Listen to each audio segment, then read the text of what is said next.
Good morning students, welcome to next current.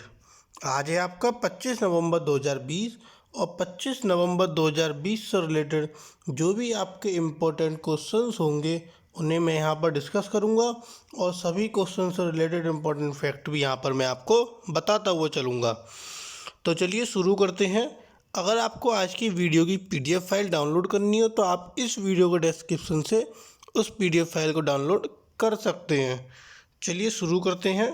अगर आपने अभी तक हमारा चैनल सब्सक्राइब नहीं किया है, आपको इस वीडियो के नीचे सब्सक्राइब बटन मिलेगा, आप हमारे चैनल को सब्सक्राइब कीजिए और साथ ही नोटिफिकेशन बेल को भी प्रेस कीजिए ताकि आपको सभी वीडियोज़ के नोटिफिकेशन सबसे पहले मिलें।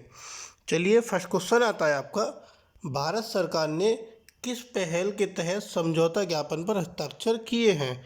तो अभी आपका हाल ही में भारत सरकार ने SATAT सतत पहल के तहत समझौता ज्ञापन पर हस्ताक्षर किए हैं। यह हस्ताक्षर किए क्यों हैं? क्योंकि जो भारत सरकार है उसने पूरे भारत में कंपोजिट बायोगैस प्लांट स्थापित करने के लिए प्रमुख तेल और गैस विपणन कंपनियों के साथ समझौते ज्ञापन पर हस्ताक्षर किए हैं। अब सतत के साथ किए हैं तो इसकी फुल फॉर्म क्या होती है?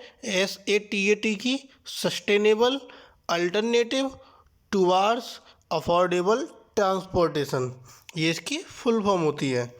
नेक्स्ट क्वेश्चन आता है, किसने अपना भारी वजन टारपीडो वरुणास्त्र भारतीय नौसेना को सौंप दिया है? तो अपना जो भारी वजन टारपीडो है वरुणास्त्र वो भारतीय नौसेना को किसने सौंप दिया है? Bharat dynamics limited. Option A सही होता है, भारत डायनामिक्स लिमिटेड।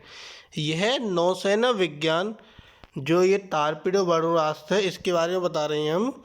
यह नौसेना विज्ञान और तकनीकी प्रयोगशाला विशाखापट्टनम में रक्षा अनुसंधान और विकास संगठन की इकाई द्वारा डिजाइन किया गया है, जो कि अब भारतीय नौसेना को सौंप दिया गया है। नेक्स्ट क्वेश्चन, भारत कौन सा ऐसा देश बन गया है जिसके पास अपनी स्वतंत्र क्षेत्रीय नेविगेशन उपग्रह प्रणाली है? तो भारत जो है आपका ऐसा चौथा देश बन गया है जिसके पास अपनी स्वतंत्र क्षेत्रीय नेविगेशन उपग्रह प्रणाली है। इससे पहले 3 देश और थे, जब भारत चौथा बनाया तो 3 और होंगे। अब वो 3 देश कौन कौन से थे? रूस, अमेरिका और चाइना, ये 3 देश थे।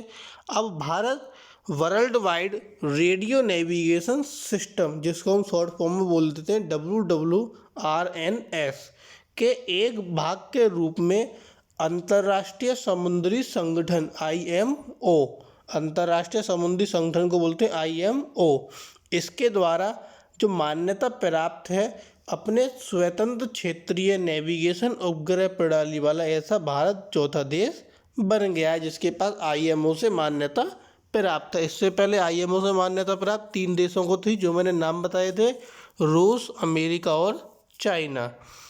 नेक्स्ट क्वेश्चन, 2023 में कौन सा देश G20 शिखर सम्मेलन की मेजबानी करेगा? तो 2023 में अपना देश भारत G20 शिखर सम्मेलन की मेजबानी करेगा। भारत 2022 के बजाय 2023 में G20 की मेजबानी करेगा। भारत के साथ जो ये जो अदला बदली हुई है, इसके बाद इंडोनेशिया को 2022 में G20 राष्ट्रपति पद ग्रहण करेगा। 2023 में इंडोनेशिया द्वारा association of south east Asian Nations, जिसको हम शॉर्ट में एशियन बोल देते हैं, ASEAN, इसी की फुल फॉर्म है association of south east Asian Nations. तो 2023 में इंडोनेशिया द्वारा एशियन की अध्यक्षता ग्रहण करने के कारण इस योजना में बदलाव पर विचार किया गया था। अब 2022 और 23 की बात आई है, तो अब हम इसके बारे में पढ़ते हैं कि G20 का जो अध्यक्ष पद होगा वो कौन से साल कौन होगा, मतलब उसकी मेज़बानी कौन करेगा। तो आपका 2021 में जो G20 शिखर सम्मेलन की मेज़बानी है वो आपका इटली करेगा, 2022 में इंडोनेशिया करेगा, 2023 में भारत करेगा और 2024 में आपका ब्राज़ील करेगा। नेक्स्ट क्वेश्चन आता है, किसने NSDL पेमेंट बैंक लिमिटेड के साथ गठजोड़ किया है? तो NSDL पेमेंट बैंक लिमिटेड के साथ आपका HDFC Ergo, general insurance company ने गठजोड़ किया है। HDFC और का आपकी जनरल इंश्योरेंस कंपनी है। और इस साझेदारी का उद्देश्य क्या है? जो NSDL पेमेंट बैंक है, ये एक ऑनलाइन पेमेंट बैंक है। इसके व्यापक वितरण नेटवर्क और HDFC अर्गो के मजबूत नवोन्मेष को एक साथ लाना है, ताकि जो देश में वित्तीय समावेशन है उसकी दिशा में योगदान किया जा सके। इसीलिए NSDL पेमेंट बैंक के साथ HDFC अर्गो ने गठजोड़ या साझेदारी की है। अगला क्वेश्चन आता है, अभियम परियोजना का उद्घाटन किसने किया? तो अभियम परियोजना का उद्घाटन आपके किसने किया है? YS जगन मोहन रेड्डी ने। ये कौन है? ये आंध्र प्रदेश के मुख्यमंत्री हैं। इन्होंने केंद्र और राज्य सरकारों द्वारा जो संयुक्त रूप से चलाए गए अभियम परियोजना उसका उद्घाटन किया है। और यह जो परियोजना है यह परिवहन विभाग की देख रेख में लागू किया जाएगा। इस योजना को परिवहन विभाग की देखरेख में लागू किया जाएगा। और आभासी रूप से तो ये 23 नवंबर को शुरू किया गया था। इसी के साथ महिलाओं के नाम पर घर साइड पत्ता भी पंजीकृत किया जा रहा है, जिसमें महिलाओं को 50% आरक्षण भी दिया जा रहा है। अगला क्वेश्चन आता है आपका, विदेश मंत्रालय के समन्वय में उमंग के अंतर्राष्ट्रीय संस्करण का शुभारंभ किसने किया? तो विदेश मंत्रालय के समन्वय में उमंग के अंतर्राष्ट्रीय संस्करण का शुभारंभ आपके केंद्रीय मंत्री रविशंकर प्रसाद ने किया है। तो ये रविशंकर प्रसाद कौन है? आपके केंद्रीय मंत्री हैं। और यह भारतीय अंतर्राष्ट्रीय छात्रों, NRI और जो भारतीय पर्यटक हैं उनको विदेशों में और उसी के साथ भारत सरकार की सेवाओं का लाभ उठाने का क्या होगा? मौका मिलेगा। अब उमंग जो है आपकी कहाँ कहाँ उपलब्ध है? उमंग आपके America, Britain, Canada, Australia, United Arab अमीरात, नीदरलैंड, सिंगापुर और न्यूजीलैंड में ये क्या होगा? उमंग आपका उपलब्ध होगा। अगला क्वेश्चन आता है, रमेश पोखरियाल निशंक ने कितने ऑनलाइन AICTE प्रशिक्षण और शिक्षण अटल अकादमी संघ का विकास कार्यक्रम FDP का उद्घाटन किया? तो रमेश पोखरियाल ने आपके 46 ऑनलाइन AICTE प्रशिक्षण और शिक्षण अकादमी संघ का विकास कार्यक्रम का उद्घाटन किया है।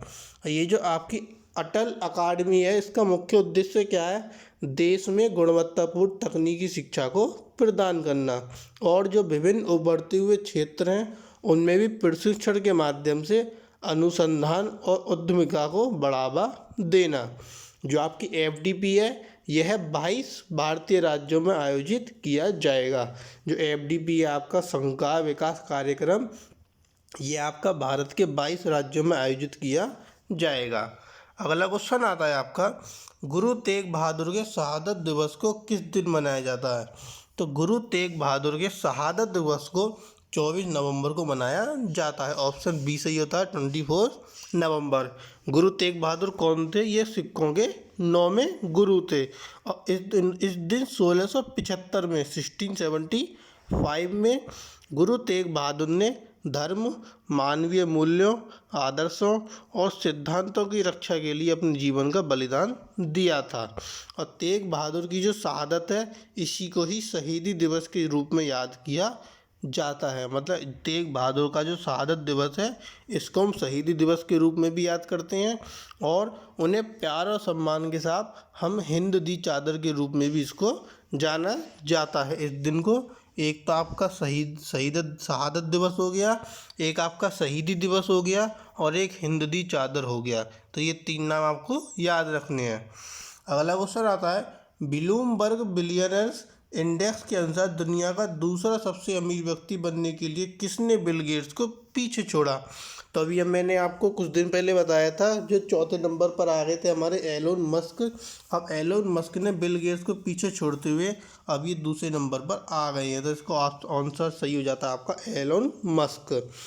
मस्क ने 2020 में अपना नेट वर्थ में $100.3 बिलियन जोड़े थे और जो दुनिया के 500 सबसे अमीर लोगों की रैंकिंग वाले जो ब्लूमबर्ग बिलियनर्स इंडेक्स पर सबसे ज़्यादा है उसमें 500 में से इनका नाम आया था। इसी के साथ जनवरी 2020 में इन्होंने 35वां स्थान प्राप्त किया था।